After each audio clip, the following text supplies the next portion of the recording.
owners at the top of State Street say they feel less and less safe with the uptick in crime and aggressive behavior in that area late at night. Well, they say aggressive panhandling, late night fights, assaults, they're all among the many things they have to deal with. They want the city and police to step up. Jamie Perez spoke with those businesses, and she joins us from the top of State Street. Jamie?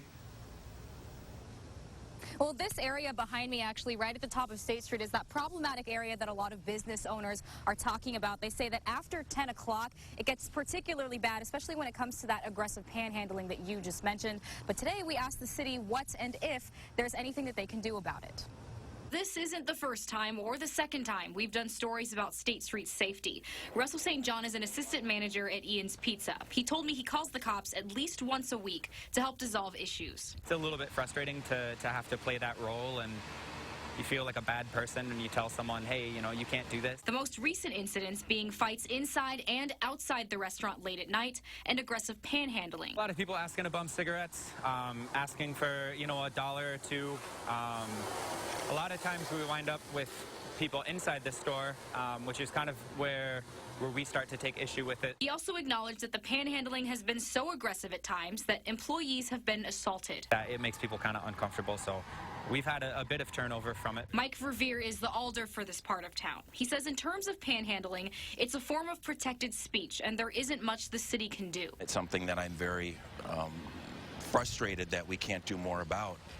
And again, it's because of case law and the fact that our panhandling ordinances are on very dubious legal ground constitutionally. Russell St. John says he does as much policing as he can because of this. Unfortunately, the police in Madison work on metrics, so when all the businesses go away, people aren't calling 911, which then they don't have the metrics to report at the end of the year to say, hey, you know, downtown needs extra resources allocated for the 5 to midnight time. Revere said there is a way for businesses to help themselves in an aggressive panhandling situation going forward. Call 911 and report it so that people can be arrested for disorderly conduct, because that's the only law that we have on the books to deal with this. Until then, it will be up to businesses to follow up with that advice if the line between panhandling and assault is crossed, to hopefully get the response from police they're looking for. As far as like just safety goes up here at the top of State, just increased patrols.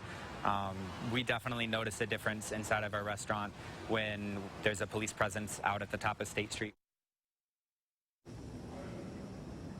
I did reach out to the Madison Police Department as well as the mayor to respond to those comments, but neither of them were available for an on-camera interview today. Now, tomorrow at the Central Library at 6 o'clock, there will be a neighborhood public input meeting where they will hopefully address some of these issues that have been going on State Street. All right, Jamie Perez live downtown tonight. Jamie, thank you.